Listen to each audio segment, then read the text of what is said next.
Chapter 1. Laying Plans.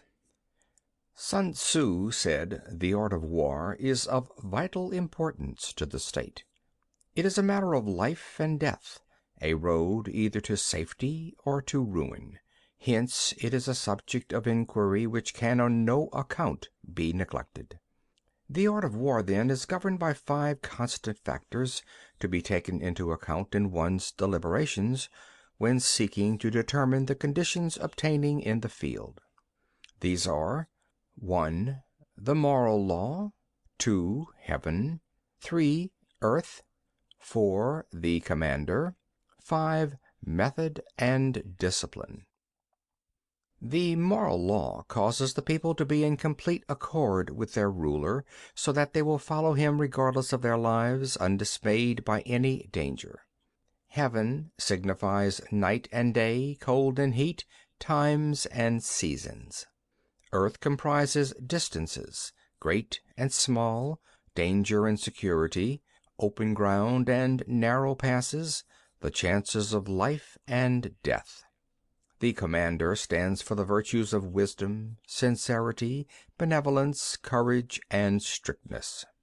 By method and discipline are to be understood the marshalling of the army in its proper subdivisions, the gradations of rank among the officers, the maintenance of the roads by which supplies may reach the army, and the control of military expenditure. These 5 heads should be familiar to every general. He who knows them will be victorious. He who knows them not will fail. Therefore, in your deliberations when seeking to determine the military conditions, let them be made the basis of a comparison in this wise: 1. Which of the 2 sovereigns is imbued with the moral law? 2. Which of the 2 generals has most ability? 3. With whom lie the advantages derived from heaven and earth? 4. On which side is discipline more rigorously enforced? 5. Which army is stronger? 6. On which side are officers and men more highly trained? 7. In which army is there the greater constancy both in reward and punishment? By means of these 7 considerations I can forecast victory or defeat. The general that hearkens to my counsel and acts upon it will conquer. Let such a one be retained in command. The general that hearkens not to my counsel nor acts upon it will suffer defeat. Let such a one be dismissed. While heeding the profit of my counsel, avail yourself also of any helpful circumstances over and beyond the ordinary rules. According as circumstances are favorable, one should modify one's plans. All warfare is based on deception. Hence, when able to attack, we must seem unable. When using our forces, we must seem inactive. When we are near, we must make the enemy believe we are far away. When far away, we must make him believe we are near. Hold out baits to entice the enemy, feign disorder, and crush him. If he is secure at all points, be prepared for him. If he is in superior strength, evade him. If your opponent is of choleric temper, seek to irritate him. Pretend to be weak, that he may grow arrogant. If he is taking his ease, give him no rest. If his forces are united, separate them. Attack him where he is unprepared. Appear where you are not expected. These military devices leading to victory must not be divulged beforehand. Now the general who wins a battle makes many calculations in his temple ere the battle is fought. The general who loses a battle makes but few calculations beforehand. Thus do many calculations lead to victory, and few calculations to defeat. How much more no calculation at all? It is by attention to this point that I can foresee who is likely to win or lose. Chapter 2. Waging War. Sun Tzu says, In the operations of war, where there are in the field 1,000 swift chariots, as many heavy chariots, and 100,000 mail-clad soldiers, with provisions enough to carry them 1,000 li, the expenditure at home and at the front, including entertainment of guests, small items such as glue and paint, and sums spent on chariots and armor, will reach the total of 1,000 ounces of silver per day. Such is the cost of raising an army of 100,000 men. When you engage in actual fighting, if victory is long in coming, then men's weapons will grow dull and their ardor will be damped. If you lay siege to a town, you will exhaust your strength. Again, if the campaign is protracted, the resources of the state will not be equal to the strain. Now, when your weapons are dulled, your ardor damped, your strength exhausted, and your treasure spent, other chieftains will spring up to take advantage of your extremity. Then no man, however wise, will be able to avert the consequences that must ensue. Thus, though we have heard of stupid haste in war, cleverness has never been seen associated with long delays. There is no instance of a country having benefited from prolonged warfare. It is only one who is thoroughly acquainted with the evils of war that can thoroughly understand the profitable way of carrying it on. The skillful soldier does not raise a second levy, neither are his supply wagons loaded more than twice. Bring war material with you from home, but forage on the enemy. Thus the army will have food enough for its needs. Poverty of the state exchequer causes an army to be maintained by contributions from a distance. Contributing to maintain an army at a distance causes the people to be impoverished. On the other hand, the proximity of an army causes prices to go up, and high prices cause the people's substance to be drained away. When their substance is drained away, the peasantry will be afflicted by heavy exactions. With this loss of substance and exhaustion of strength, the homes of the people will be stripped bare, and 3/10 of their income will be dissipated, while government expenses for broken chariots, worn-out horses, breastplates and helmets, bows and arrows, spears and shields, protective mantles, draft oxen, and heavy wagons will amount to 4/10 of its total revenue. Hence a wise general makes a point of foraging on the enemy. 1 cartload of enemy's provisions is equivalent to 20 of one's own, and likewise a single picul of his provender is equivalent to 20 from one's own store. Now, in order to kill the enemy, our men must be roused to anger. That there may be advantage from defeating the enemy, they must have their rewards. Therefore, in chariot fighting, when 10 or more chariots have been taken, those should be rewarded who took the first. Our own flags should be substituted for those of the enemy, and the chariots mingled and used in conjunction with ours. The captured soldiers should be kindly treated and kept. This is called using the conquered foe to augment one's own strength. In war, then, let your great object be victory, not lengthy campaigns. Thus it may be known that the leader of armies is the arbiter of the people's fate, the man on whom it depends whether the nation shall be in peace or in peril. Chapter 3. Attack by Stratagem.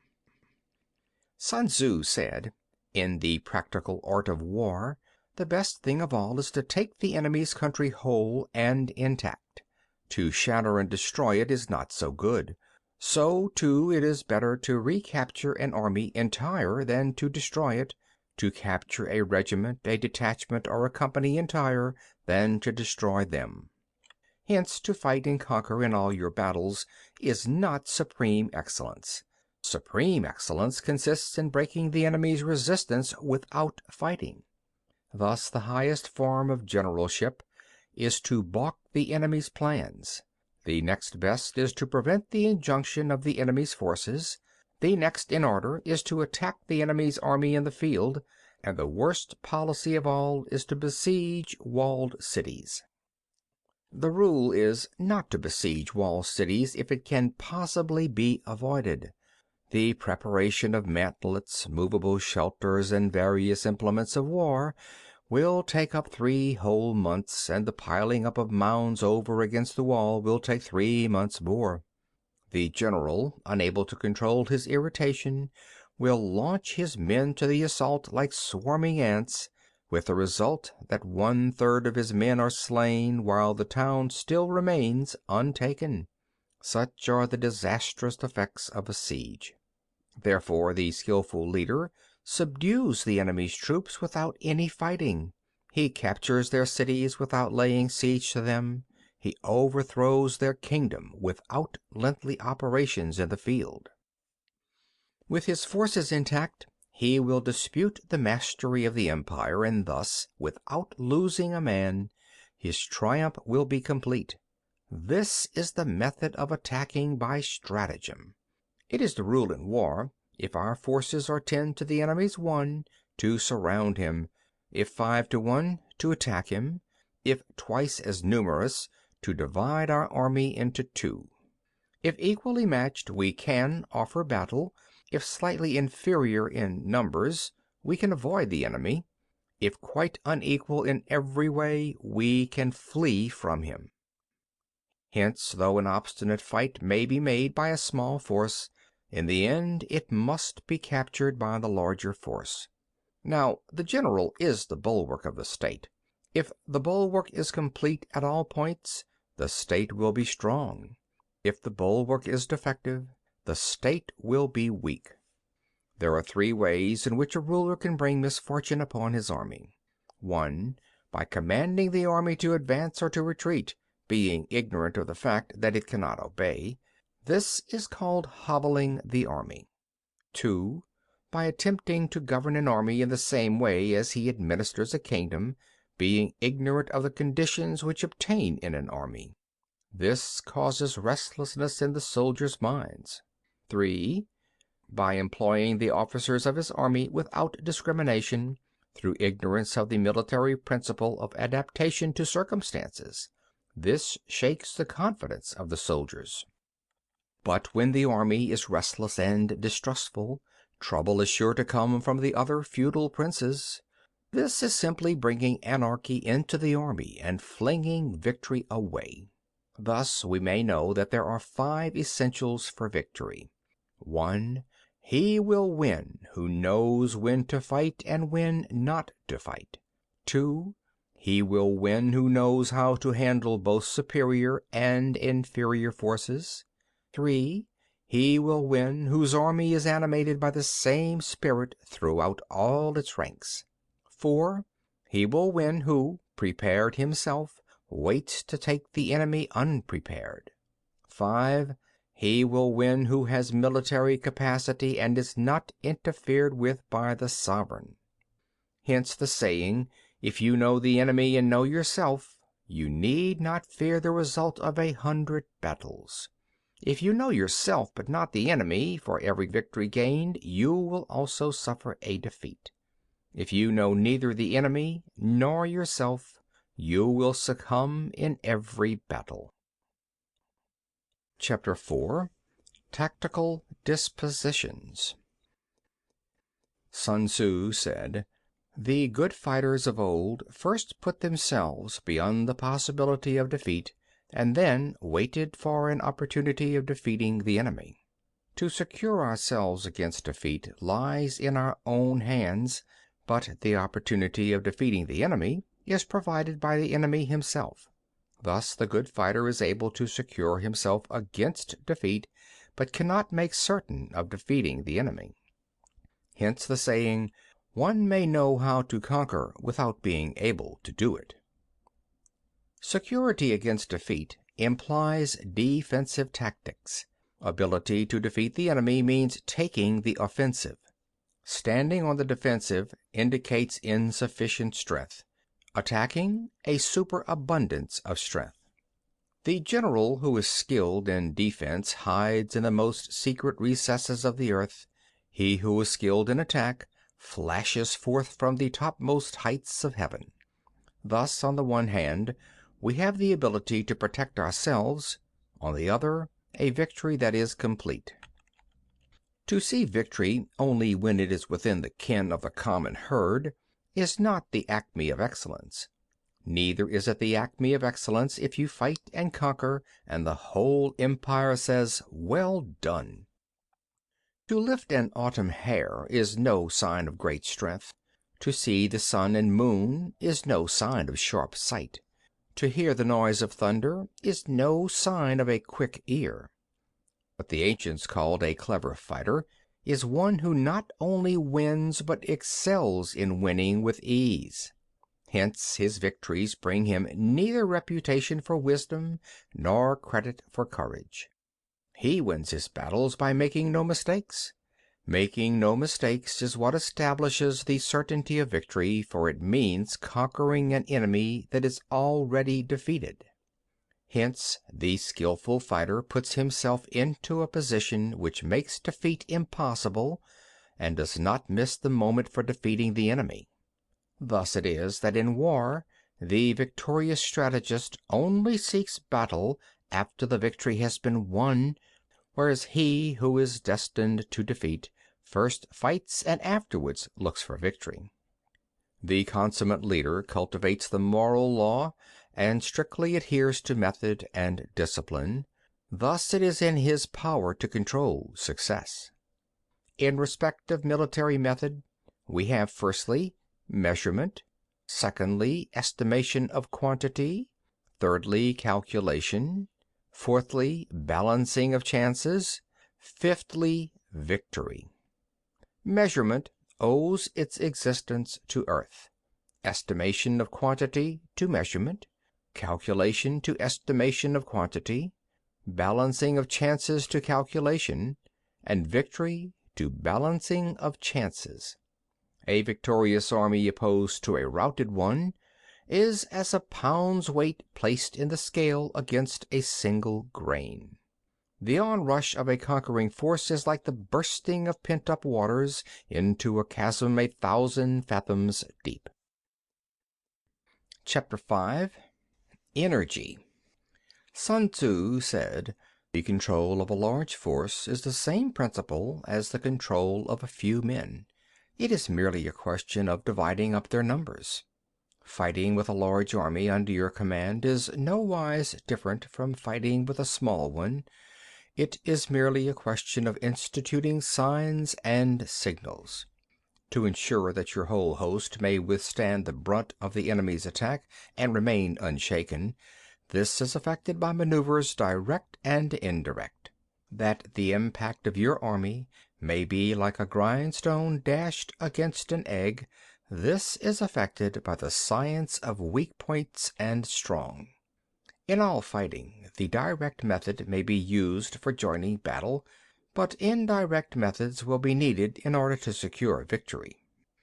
Indirect tactics, efficiently applied, are inexhaustible as heaven and earth, unending as the flow of rivers and streams. Like the sun and moon, they end but to begin anew. Like the four seasons, they pass away to return once more. There are not more than 5 musical notes, yet the combination of these 5 give rise to more melodies than can ever be heard. There are not more than 5 primary colors, blue, yellow, red, white, and black, yet in combination they produce more hues than can ever be seen. There are not more than 5 cardinal tastes, sour, acrid, salt, sweet, bitter, yet combinations of them yield more flavors than can ever be tasted. In battle, there are not more than 2 methods of attack, the direct and the indirect. Yet these 2 in combination give rise to an endless series of maneuvers. The direct and the indirect lead on to each other in turn. It is like moving in a circle. You never come to an end. Who can exhaust the possibilities of their combination? The onset of troops is like the rush of a torrent which will even roll stones along in its course. The quality of decision is like the well-timed swoop of a falcon, which enables it to strike and destroy its victim. Therefore the good fighter will be terrible in his onset and prompt in his decision. Energy may be likened to the bending of a crossbow, decision to the releasing of a trigger. Amid the turmoil and tumult of battle, there may be seeming disorder and yet no real disorder at all. Amid confusion and chaos, your array may be without head or tail, yet it will be proof against defeat. Simulated disorder postulates perfect discipline. Simulated fear postulates courage. Simulated weakness postulates strength. Hiding order beneath the cloak of disorder is simply a question of subdivision.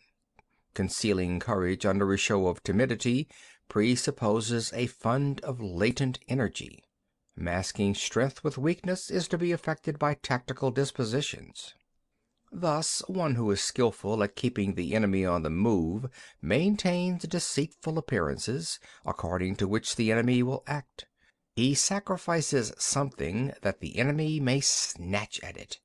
By holding out baits he keeps him on the march, then with a body of picked men he lies in wait for him. The clever combatant looks to the effect of combined energy and does not require too much from individuals, hence his ability to pick out the right men and utilize combined energy. When he utilizes combined energy, his fighting men become as it were like unto rolling logs or stones. For it is the nature of a log or stone to remain motionless on level ground, and to move when on a slope; if four-cornered, to come to a standstill, but if round-shaped, to go rolling down. Thus the energy developed by good fighting men is as the momentum of a round stone rolled down a mountain thousands of feet in height. So much on the subject of energy. Chapter 6. Weak Points and Strong. Sun Tzu said, "Whoever is first in the field and awaits the coming of the enemy will be fresh for the fight. Whoever is second in the field and has to hasten to battle will arrive exhausted." Therefore the clever combatant imposes his will on the enemy, but does not allow the enemy's will to be imposed on him. By holding out advantages to him, he can cause the enemy to approach of his own accord, or by inflicting damage he can make it impossible for the enemy to draw near. If the enemy is taking his ease, he can harass him. If he is well supplied with food, he can starve him out. If quietly encamped, he can force him to move. Appear at points which the enemy must hasten to defend. March swiftly to places where you are not expected. An army may march great distances without distress if it marches through country where the enemy is not. You can be sure of succeeding in your attacks if you only attack places which are undefended. You can ensure the safety of your defense if you only hold positions that cannot be attacked. Hence that general is skillful in attack whose opponent does not know what to defend, and he is skillful in defense whose opponent does not know what to attack. O divine art of subtlety and secrecy! Through you we learn to be invisible, through you inaudible, and hence we can hold the enemy's fate in our hands. You may advance and be absolutely irresistible if you make for the enemy's weak points. You may retire and be safe from pursuit if your movements are more rapid than those of the enemy.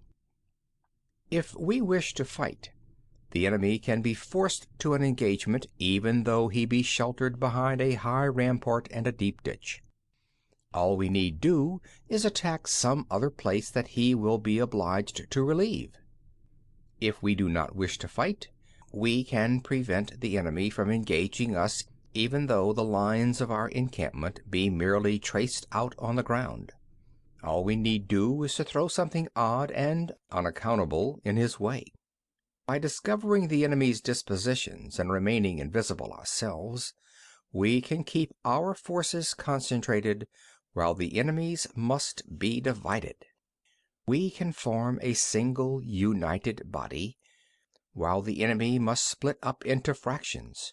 Hence there will be a whole pitted against several parts of a whole, which means that we shall be many to the enemy's few. And if we are able thus to attack an inferior force with a superior one, our opponents will be in dire straits. The spot where we intend to fight must not be made known, for then the enemy will have to prepare against a possible attack at several different points, and his forces being thus distributed in many directions, the numbers we shall have to face at any given point will be proportionately few. For should the enemy strengthen his van, he will weaken his rear. Should he strengthen his rear, he will weaken his van. Should he strengthen his left, he will weaken his right. Should he strengthen his right, he will weaken his left. If he sends reinforcements everywhere, he will everywhere be weak. Numerical weakness comes from having to prepare against possible attacks. Numerical strength from compelling our adversary to make these preparations against us.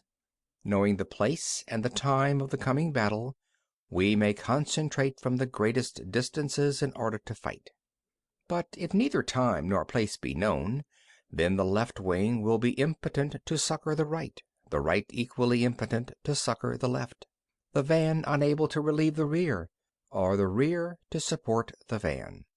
How much more so if the furthest portions of the army are anything under 100 li apart, and even the nearest are separated by several li. Though, according to my estimate, the soldiers of Hue exceed our own in number, that shall advantage them nothing in the matter of victory. I say then that victory can be achieved. Though the enemy be stronger in numbers, we may prevent him from fighting. Scheme so as to discover his plans and the likelihood of their success. Rouse him and learn the principle of his activity or inactivity. Force him to reveal himself, so as to find out his vulnerable spots. Carefully compare the opposing army with your own, so that you may know where strength is superabundant and where it is deficient. In making tactical dispositions, the highest pitch you can attain is to conceal them. Conceal your dispositions, and you will be safe from the prying of the subtlest spies, from the machinations of the wisest brains. How victory may be produced for them out of the enemy's own tactics, that is what the multitude cannot comprehend. All men can see the tactics whereby I conquer, but what none can see is the strategy out of which victory is evolved. Do not repeat the tactics which have gained you one victory, but let your methods be regulated by the infinite variety of circumstances. Military tactics are like unto water, for water in its natural course runs away from high places and hastens downwards. So in war, the way is to avoid what is strong, and to strike at what is weak. Water shapes its course according to the nature of the ground over which it flows. The soldier works out his victory in relation to the foe whom he is facing. Therefore, just as water retains no constant shape, so in warfare there are no constant conditions. He who can modify his tactics in relation to his opponent, and thereby succeed in winning, may be called a heaven-born captain. The 5 elements, water, fire, wood, metal, earth, are not always equally predominant. The 4 seasons make way for each in turn. There are short days and long. The moon has its periods of waning and waxing. Chapter 7. Maneuvering. Sun Tzu said, "In war, the general receives his commands from the sovereign. Having collected an army and concentrated his forces, he must blend and harmonize the different elements thereof before pitching his camp. After that comes tactical maneuvering, than which there is nothing more difficult. The difficulty of tactical maneuvering consists in turning the devious into the direct, and misfortune into gain. Thus, to take a long and circuitous route, after enticing the enemy out of the way, and those starting after him, to contrive to reach the goal before him, shows knowledge of the artifice of deviation. Maneuvering with an army is advantageous, with an undisciplined multitude most dangerous. If you set a fully equipped army in march in order to snatch an advantage, the chances are that you will be too late.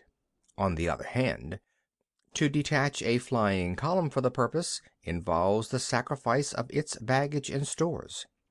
Thus, if you order your men to roll up their buff coats and make forced marches without halting day or night, covering double the usual distance at a stretch, doing 100 li in order to wrest an advantage, the leaders of all your 3 divisions will fall into the hands of the enemy.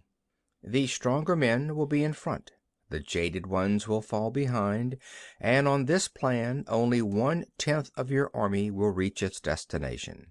If you march 50 li in order to outmaneuver the enemy, you will lose the leader of your first division, and only half your force will reach the goal. If you march 30 li with the same object, 2/3 of your army will arrive. We will take it then that an army without its baggage train is lost. Without provisions, it is lost. Without bases of supply, it is lost. We cannot enter into alliances until we are acquainted with the designs of our neighbors. We are not fit to lead an army on the march unless we are familiar with the face of the country, its mountains and forests, its pitfalls and precipices, its marshes and swamps. We shall be unable to turn natural advantage to account unless we make use of local guides. In war, practice dissimulation, and you will succeed. Whether to concentrate or to divide your troops must be decided by circumstances. Let your rapidity be that of the wind, your compactness that of the forest. In raiding and plundering be like fire, in immovability like a mountain. Let your plans be dark and impenetrable as night, and when you move, fall like a thunderbolt. When you plunder a countryside, let the spoil be divided amongst your men. When you capture new territory, cut it up into allotments for the benefit of the soldiery. Ponder and deliberate before you make a move. He will conquer who has learnt the artifice of deviation. Such is the art of maneuvering. The Book of Army Management says, "On the field of battle the spoken word does not carry far enough, hence the institution of gongs and drums. Nor can ordinary objects be seen clearly enough, hence the institution of banners and flags." Gongs and drums, banners and flags, are means whereby the ears and eyes of the host may be focused on one particular point. The host thus forming a single united body, it is impossible either for the brave to advance alone, or for the cowardly to retreat alone. This is the art of handling large masses of men. In night fighting, then, make much use of signal fires and drums, and in fighting by day, of flags and banners, as a means of influencing the ears and eyes of your army. A whole army may be robbed of its spirit. A commander-in-chief may be robbed of his presence of mind. Now, a soldier's spirit is keenest in the morning. By noonday it has begun to flag, and in the evening his mind is bent only on returning to camp. A clever general, therefore, avoids an army when its spirit is keen, but attacks it when it is sluggish and inclined to return. This is the art of studying moods. Disciplined and calm, to await the appearance of disorder and hubbub amongst the enemy, this is the art of retaining self-possession. To be near the goal while the enemy is still far from it, to wait at ease while the enemy is toiling and struggling, to be well fed while the enemy is famished, this is the art of husbanding one's strength. to refrain from intercepting an enemy whose banners are in perfect order, to refrain from attacking an army drawn up in calm and confident array. This is the art of studying circumstances. It is a military axiom not to advance uphill against the enemy, nor to oppose him when he comes downhill. Do not pursue an enemy who simulates flight. Do not attack soldiers whose temper is keen. Do not swallow bait offered by the enemy. Do not interfere with an army that is returning home. When you surround an army, leave an outlet free. Do not press a desperate foe too hard. Such is the art of warfare. Chapter 8. Variation in Tactics. Sun Tzu said, "In war, the general receives his commands from the sovereign, collects his army, and concentrates his forces. When in difficult country, do not encamp. In country where high roads intersect, join hands with your allies. Do not linger in dangerously isolated positions. In hemmed-in situations, you must resort to stratagem. In desperate position, you must fight. There are roads which must not be followed, armies which must be not attacked, towns which must not be besieged, positions which must not be contested, commands of the sovereign which must not be obeyed." The general who thoroughly understands the advantages that accompany variation of tactics knows how to handle his troops.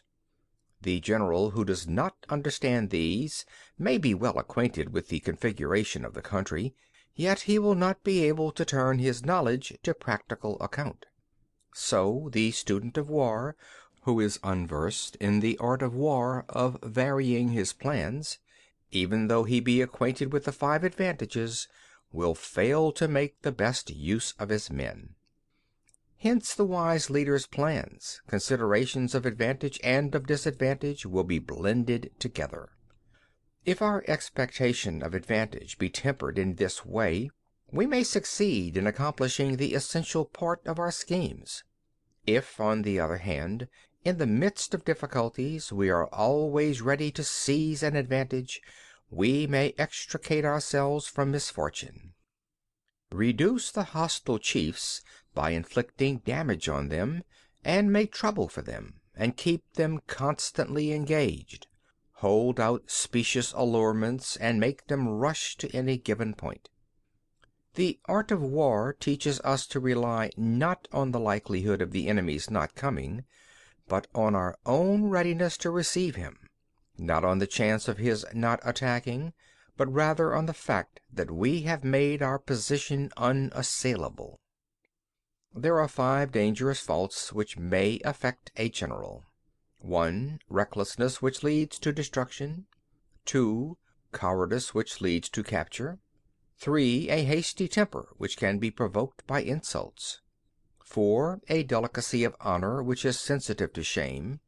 5. Over-solicitude for his men, which exposes him to worry and trouble. These are the 5 besetting sins of a general, ruinous to the conduct of war. When an army is overthrown and its leader slain, the cause will surely be found among these 5 dangerous faults. Let them be the subject of meditation. Chapter 9. The Army on the March. Sun Tzu said, "We come now to the question of encamping the army and observing signs of the enemy. Pass quickly over mountains and keep in the neighborhood of valleys. Camp in high places facing the sun. Do not climb heights in order to fight." So much for mountain warfare. After crossing a river, you should get far away from it. When an invading force crosses a river in its onward march, do not advance to meet it in midstream. It will be best to let half the army get across and then deliver your attack. If you are anxious to fight, you should not go to meet the invader near a river which he has to cross. Moor your craft higher up than the enemy and facing the sun. Do not move upstream to meet the enemy. So much for river warfare. In crossing salt marshes, your sole concern should be to get over them quickly without any delay. If forced to fight in a salt marsh, you should have water and grass near you, and get your back to a clump of trees. So much for operations in salt marshes. In dry level country, take up an easily accessible position with rising ground to your right and on your rear, so that the danger may be in front and safely lie behind. So much for campaigning in flat country. There are 4 useful branches of military knowledge which enabled the Yellow Emperor to vanquish 4 several sovereigns. All armies prefer high ground to low and sunny places to dark. If you are careful of your men and camp on hard ground, the army will be free from disease of every kind, and this will spell victory. When you come to a hill or a bank, occupy the sunny side with the slope on your right rear. Thus you will at once act for the benefit of your soldiers and utilize the natural advantages of the ground. When, in consequence of heavy rains up country, a river which you wish to ford is swollen and flecked with foam, you must wait until it subsides. Country in which there are precipitous cliffs with torrents running between, deep natural hollows, confined places, tangled thickets, quagmires and crevasses, should be left with all possible speed, and not approached. While we keep away from such places, we should get the enemy to approach them. While we face them, we should let the enemy have them on his rear. If in the neighborhood of your camp there should be any hilly country, ponds surrounded by aquatic grass, hollow basins filled with reeds, or woods with thick undergrowth, they must be carefully routed out and searched, for these are places where men in ambush and insidious spies are likely to be lurking. When the enemy is close at hand and remains quiet, he is relying on the natural strength of his position. When he keeps aloof and tries to provoke a battle, he is anxious for the other side to advance. If his place of encampment is easy of access, he is tendering a bait. Movement amongst the trees of a forest shows that the enemy is advancing. The appearance of a number of screens in the midst of thick grass means that the enemy wants to make us suspicious. The rising of birds in their flight is the sign of an ambuscade. Startled beasts indicate that a sudden attack is coming. When there is dust rising in a high column, it is the sign of chariots advancing. When the dust is low but spread over a wide area, it betokens the approach of infantry. When it branches out in different directions, it shows that parties have been sent to collect firewood. A few clouds of dust moving to and fro signify that the army is encamping. Humble words and increased preparations are signs that the enemy is about to advance. Violent language and driving forward as if to attack are signs that he will retreat. When the light chariots come out first and take up position on the wings, it is a sign that the enemy is forming for battle. Peace proposals unaccompanied by a sworn covenant indicate a plot. When there is much running about and the soldiers fall into rank, it means that the critical moment has come. When some are seen advancing and some retreating, it is a lure. When the soldiers stand leaning on their spears, they are faint from want of food. If those who are sent to draw water begin by drinking themselves, the army is suffering from thirst. If the enemy sees an advantage to be gained and makes no effort to secure it, the soldiers are exhausted. If birds gather on any spot, it is unoccupied. Clamor by night betokens nervousness. If there is disturbance in the camp, the general's authority is weak. If the banners and flags are shifted about, sedition is afoot. If the officers are angry, it means that the men are weary. When an army feeds its horses with grain and kills its cattle for food, and when the men do not hang their cooking pots over the campfires, showing that they will not return to their tents, you may know that they are determined to fight to the death. The sight of men whispering together in small knots or speaking in subdued tones points to disaffection amongst the rank and file. Too frequent rewards signify that the enemy is at the end of his resources. Too many punishments betray a condition of dire distress. To begin by bluster, but afterwards to take fright at the enemy's numbers, shows a supreme lack of intelligence. When envoys are sent with compliments in their mouths, it is a sign that the enemy wishes for a truce. If the enemy's troops march up angrily and remain facing ours for a long time without either joining battle or taking themselves off again, the situation is one that demands great vigilance and circumspection. If our troops are no more in number than the enemy, that is amply sufficient. It only means that no direct attack can be made. What we can do is simply to concentrate all our available strength, keep a close watch on the enemy, and obtain reinforcements. He who exercises no forethought, but makes light of his opponents, is sure to be captured by them. If soldiers are punished before they have grown attached to you, they will not prove submissive, and unless submissive, then will be practically useless. If, when soldiers have become attached to you, punishments are not enforced, they will still be useless. Therefore, soldiers must be treated in the first instance with humanity, but kept under control by means of iron discipline. This is a certain road to victory. If in training soldiers commands are habitually enforced, the army will be well disciplined. If not, its discipline will be bad. If a general shows confidence in his men, but always insists on his orders being obeyed, the gain will be mutual. Chapter 10. Terrain. Sun Tzu said, "We may distinguish 6 kinds of terrain, to wit, 1. Accessible ground, 2. Entangling ground, 3. Temporizing ground, 4. Narrow passes, 5. Precipitous heights, 6. Positions at a great distance from the enemy." Ground which can be freely traversed by both sides is called accessible. With regard to ground of this nature, be before the enemy in occupying the raised and sunny spots, and carefully guard your lines of supplies. Then you will be able to fight with advantage. Ground which can be abandoned but is hard to reoccupy is called entangling.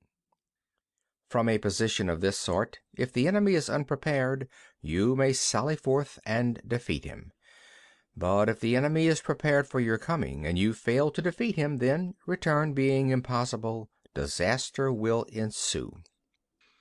When the position is such that neither side will gain by making the first move, it is called temporizing ground. In a position of this sort, even though the enemy should offer us an attractive bait, it will be advisable not to stir forth, but rather to retreat, thus enticing the enemy in his turn. Then, when part of his army is come out, we may deliver our attack with advantage. With regard to narrow passes, if you can occupy them first, let them be strongly garrisoned and await the advent of the enemy. Should the army forestall you in occupying a pass, do not go after him if the pass is fully garrisoned, but only if it is weakly garrisoned. With regard to precipitous heights, if you are beforehand with your adversary, you should occupy the raised and sunny spots and there wait for him to come up. If the enemy has occupied them before you, do not follow him, but retreat and try to entice him away.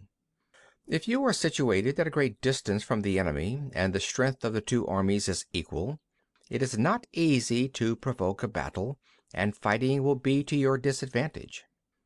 These 6 are the principles connected with earth. The general who has attained a responsible post must be careful to study them. Now, an army is exposed to 6 several calamities, not arising from natural causes, but from faults for which the general is responsible. These are 1. Flight, 2. Insubordination, 3. Collapse, 4. Ruin, 5. Disorganization, 6. Rout. Other conditions being equal, if one force is hurled against another 10 times its size, the results will be the flight of the former. When the common soldiers are too strong and their officers too weak, the result is insubordination. When the officers are too strong and the common soldiers too weak, the result is collapse.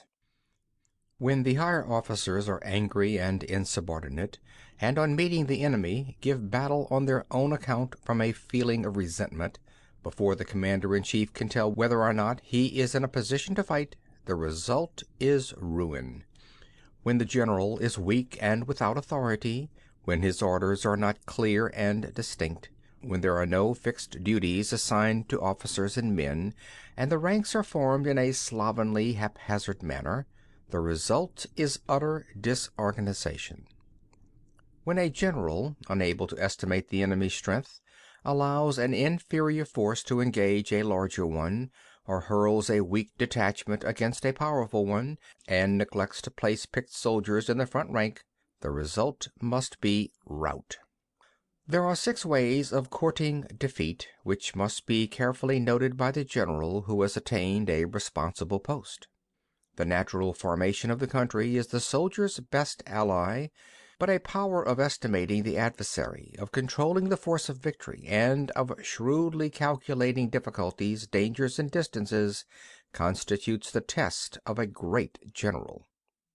He who knows these things, and in fighting puts his knowledge into practice, will win his battles. He who knows them not, nor practices them, will surely be defeated. If fighting is sure to result in victory, then you must fight, even though the ruler forbid it. If fighting will not result in victory, then you must not fight, even at the ruler's bidding. The general who advances without coveting fame and retreats without fearing disgrace, whose only thought is to protect his country and do good service for his sovereign, is the jewel of the kingdom. Regard your soldiers as your children, and they will follow you into the deepest valleys. Look upon them as your own beloved sons, and they will stand by you even unto death. If, however, you are indulgent but unable to make your authority felt, kind-hearted but unable to enforce your commands, and incapable, moreover, of quelling disorder, then your soldiers must be likened to spoilt children. They are useless for any practical purpose. If we know that our own men are in a condition to attack, but are unaware that the enemy is not open to attack, we have gone only halfway towards victory. If we know that the enemy is open to attack, but are unaware that our own men are not in condition to attack, we have gone only halfway towards victory. If we know that the enemy is open to attack, and also know that our men are in a condition to attack, but are unaware that the nature of the ground makes fighting impracticable, we have still gone only halfway towards victory. Hence the experienced soldier, once in motion, is never bewildered. Once he has broken camp, he is never at a loss. Hence the saying, if you know the enemy and know yourself, your victory will not stand in doubt. If you know heaven and know earth, you may make your victory complete. Chapter 11. The 9 Situations. Sun Tzu said, the art of war recognizes 9 varieties of ground: dispersive ground, facile ground, contentious ground, open ground, ground of intersecting highways, serious ground, difficult ground, hemmed-in ground, desperate ground. When a chieftain is fighting in his own territory, it is dispersive ground. When he has penetrated into hostile territory, but to no great distance, it is facile ground. Ground the possession of which imports great advantage to either side is contentious ground. Ground on which each side has liberty of movement is open ground. Ground which forms the key to 3 contiguous states, so that he who occupies it first has most of the empire at his command, is a ground of intersecting highways. When an army has penetrated into the heart of a hostile country, leaving a number of fortified cities in its rear, it is serious ground. Mountain forests, rugged steeps, marshes, and fens, all country that is hard to traverse, this is difficult ground. Ground which is reached through narrow gorges and from which we can only retire by tortuous paths, so that a small number of the enemy would suffice to crush a large body of our men, this is hemmed-in ground. Ground on which we can only be saved from destruction by fighting without delay is desperate ground. On dispersive ground, therefore, fight not. On facile ground, halt not. On contentious ground, attack not. On open ground, do not try to block the enemy's way. On the ground of intersecting highways, join hands with your allies. On serious ground, gather in plunder. In difficult ground, keep steadily on the march. On hemmed-in ground, resort to stratagem. On desperate ground, fight. Those who were called skillful leaders of old knew how to drive a wedge between the enemy's front and rear, to prevent cooperation between his large and small divisions, to hinder the good troops from rescuing the bad, the officers from rallying their men. When the enemy's men were united, they managed to keep them in disorder. When it was to their advantage, they made a forward move; when otherwise, they stopped still. If asked how to cope with a great host of the enemy in orderly array and on the point of marching to the attack, I should say, begin by seizing something which your opponent holds dear. Then he will be amenable to your will. Rapidity is the essence of war. Take advantage of the enemy's unreadiness. Make your way by unexpected routes and attack unguarded spots. The following are the principles to be observed by an invading force. The further you penetrate into a country, the greater will be the solidarity of your troops, and thus the defenders will not prevail against you. Make forays in fertile country in order to supply your army with food. Carefully study the well-being of your men and do not overtax them. Concentrate your energy and hoard your strength. Keep your army continually on the move and devise unfathomable plans. Throw your soldiers into positions whence there is no escape, and they will prefer death to flight. If they will face death, there is nothing they may not achieve. Officers and men alike will put forth their uttermost strength. Soldiers, when in desperate straits, lose the sense of fear. If there is no place of refuge, they will stand firm. If they are in hostile country, they will show a stubborn front. If there is no help for it, they will fight hard.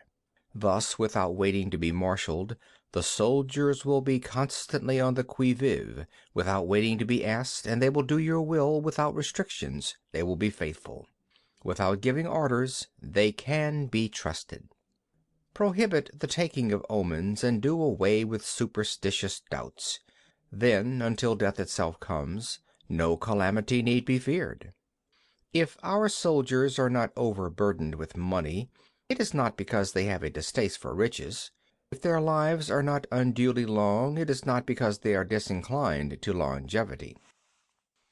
On the day they are ordered out to battle, your soldiers may weep, those sitting up bedewing their garments, and those lying down letting the tears run down their cheeks. But let them once be brought to bay, and they will display the courage of a Chu or Kuei. The skillful tactician may be likened to a shuijan. Now the shuijan is a snake that is found in the Ch'ung Mountains. Strike at its head, and you will be attacked by its tail. Strike at its tail, and you will be attacked by its head. Strike at its middle, and you will be attacked by head and tail both. Asked if an army can be made to imitate the shuijan, I should answer yes. For the men of Wu and the men of Hui are enemies. Yet, if they are crossing a river in the same boat and are caught by a storm, They will come to each other's assistance, just as the left hand helps the right. Hence, it is not enough to put one's trust in the tethering of horses and the burying of chariot wheels in the ground. The principle on which to manage an army is to set up one standard of courage which all must reach. How to make the best of both strong and weak, that is a question involving the proper use of ground. Thus the skillful general conducts his army just as though he were leading a single man, willy-nilly, by the hand. It is the business of a general to be quiet and thus ensure secrecy, upright and just, and thus maintain order. He must be able to mystify his officers and men by false reports and appearances, and thus keep them in total ignorance. By altering his arrangements and changing his plans, he keeps the enemy without definite knowledge. By shifting his camp and taking circuitous routes, he prevents the enemy from anticipating his purpose. At the critical moment, the leader of an army acts like one who has climbed up a height and then kicks away the ladder behind him. He carries his men deep into hostile territory before he shows his hand. He burns his boats and breaks his cooking pots. Like a shepherd driving a flock of sheep, he drives his men this way and that, and nothing knows whither he is going. To muster his host and bring it into danger, this may be termed the business of the general. The different measures suited to the 9 varieties of ground, the expediency of aggressive or defensive tactics, and the fundamental laws of human nature, these are things that must most certainly be studied. When invading hostile territory, the general principle is that penetrating deeply brings cohesion. Penetrating but a short way means dispersion. When you leave your own country behind and take your army across neighborhood territory, you find yourself on critical ground. When there are means of communication on all 4 sides, the ground is one of intersecting highways. When you penetrate deeply into a country, it is serious ground. When you penetrate but a little way, it is facile ground. When you have the enemy's strongholds on your rear and narrow passes in front, it is hemmed-in ground. When there is no place of refuge at all, it is desperate ground. Therefore, on dispersive ground I would inspire my men with unity of purpose. On facile ground I would see that there is close connection between all parts of my army. On contentious ground I would hurry up my rear. On open ground I would keep a vigilant eye on my defenses. On ground of intersecting highways I would consolidate my alliances. On serious ground I would try to ensure a continuous stream of supplies. On difficult ground I would keep pushing on along the road. On hemmed-in ground I would block any way of retreat. On desperate ground I would proclaim to my soldiers the hopelessness of saving their lives. For it is the soldier's disposition to offer an obstinate resistance when surrounded, to fight hard when he cannot help himself, and to obey promptly when he has fallen into danger. We cannot enter into alliance with neighboring princes until we are acquainted with their designs. We are not fit to lead an army on the march unless we are familiar with the face of the country, its mountains and forests, its pitfalls and precipices, its marshes and swamps. We shall be unable to turn natural advantages to account unless we make use of local guides. To be ignorant of any one of the following 4 or 5 principles does not befit a warlike prince. When a warlike prince attacks a powerful state, his generalship shows itself in preventing the concentration of the enemy's forces. He overawes his opponents, and their allies are prevented from joining against him. Hence he does not strive to ally himself with all and sundry, nor does he foster the power of other states. He carries out his own secret designs, keeping his antagonists in awe. Thus he is able to capture their cities and overthrow their kingdoms. Bestow rewards without regard to rule, Issue orders without regard to previous arrangements, and you will be able to handle a whole army as though you had to do with but a single man. Confront your soldiers with the deed itself. Never let them know your design. When the outlook is bright, bring it before their eyes, but tell them nothing when the situation is gloomy. Place your army in deadly peril, and it will survive. Plunge it into desperate straits, and it will come off in safety. For it is precisely when a force has fallen into harm's way that it is capable of striking a blow for victory. Success in warfare is gained by carefully accommodating ourselves to the enemy's purpose. By persistently hanging on the enemy's flank, we shall succeed in the long run in killing the commander-in-chief. This is called ability to accomplish a thing by sheer cunning. On the day that you take up your command, block the frontier passes, destroy the official tallies, and stop the passage of all emissaries. Be stern in the council chamber so that you may control the situation. If the enemy leaves the door open, you must rush in. Forestall your opponent by seizing what he holds dear, and subtly contrive to time his arrival on the ground.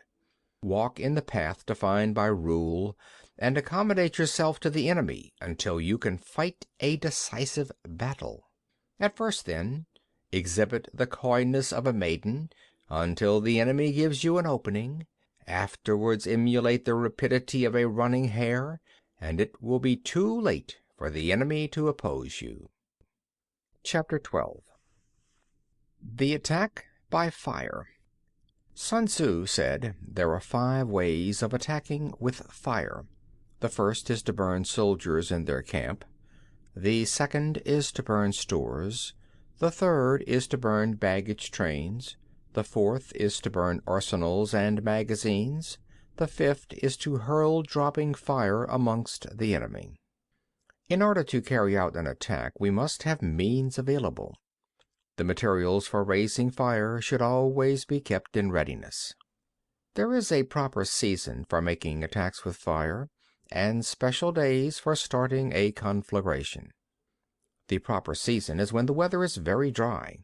The special days are those when the moon is in the constellations of the sieve, the wall, the wing, or the crossbar, for these 4 are all days of rising wind. In attacking with fire, one should be prepared to meet 5 possible developments. 1. When fire breaks out inside the enemy's camp, respond at once with an attack from without. 2. If there is an outbreak of fire, but the enemy's soldiers remain quiet, bide your time and do not attack. 3. When the force of the flames has reached its height, follow it up with an attack if that is practicable. If not, stay where you are. 4. If it is possible to make an assault with fire from without, do not wait for it to break out within, but deliver your attack at a favorable moment. 5. When you start a fire, be to windward of it. Do not attack from the leeward. A wind that rises in the daytime lasts long, but a night breeze soon falls. In every army, the 5 developments connected with fire must be known. The movements of the stars calculated, and a watch kept for the proper days. Hence those who use fire as an aid to the attack show intelligence. Those who use water as an aid to the attack gain an accession of strength. By means of water, an enemy may be intercepted, but not robbed of all his belongings.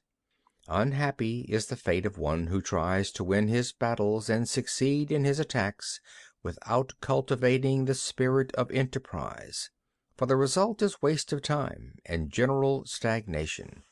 Hence the saying, "The enlightened ruler lays his plans well ahead, the good general cultivates his resources."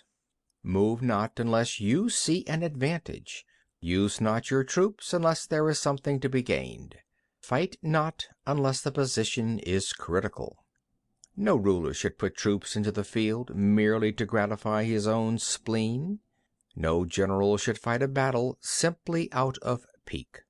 If it is to your advantage, make a forward move. If not, stay where you are.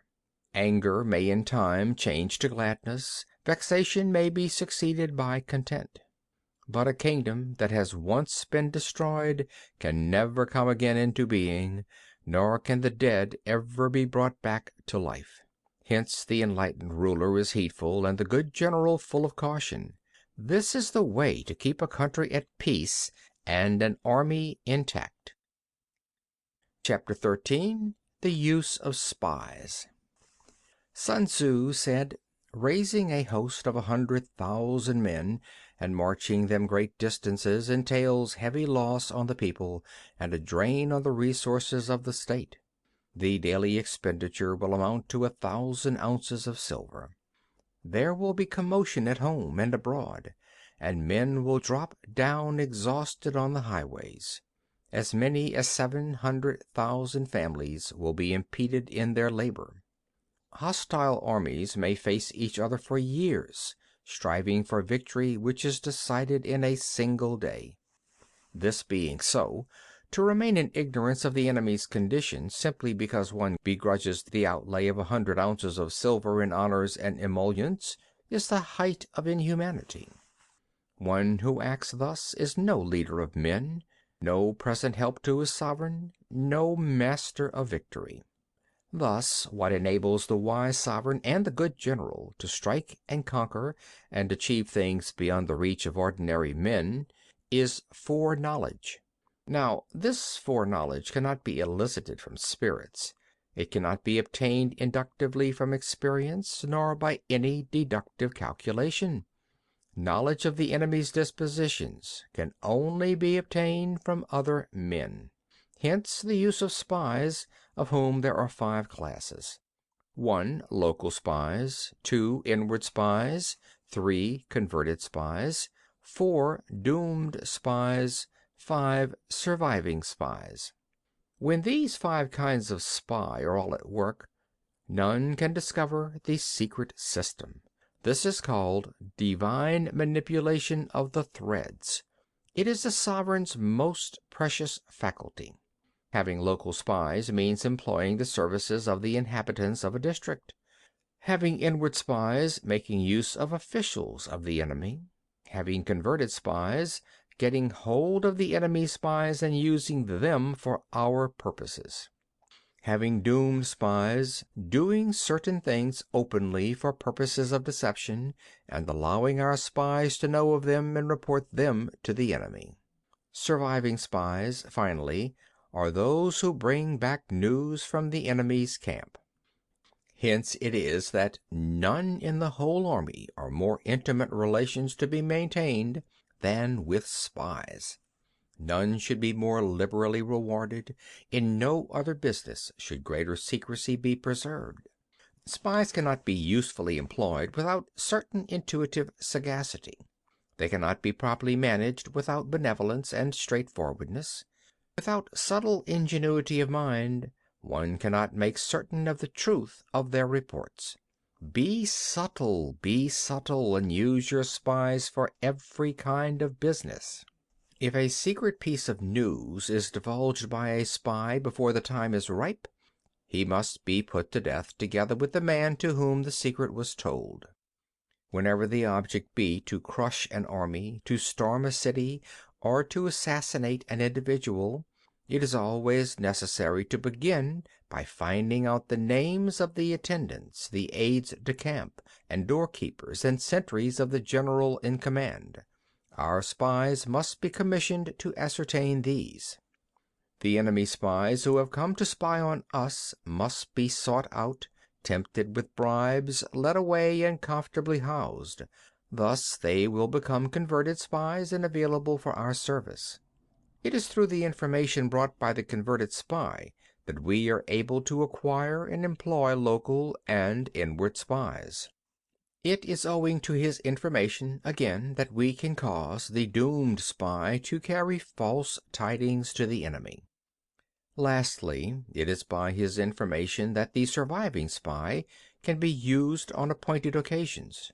The end and aim of spying in all its 5 varieties is knowledge of the enemy, and this knowledge can only be derived, in the first instance, from the converted spy. Hence it is essential that the converted spy be treated with the utmost liberality. Of old, the rise of the Yin dynasty was due to I Ching, who had served under Hsia. Likewise, the rise of the Chu dynasty was due to Lu Ya, who had served under the Yin. Hence, it is only the enlightened ruler and the wise general who will use the highest intelligence of the army for purposes of spying, and thereby they achieve great results. Spies are the most important element in war because on them depends an army's ability to move.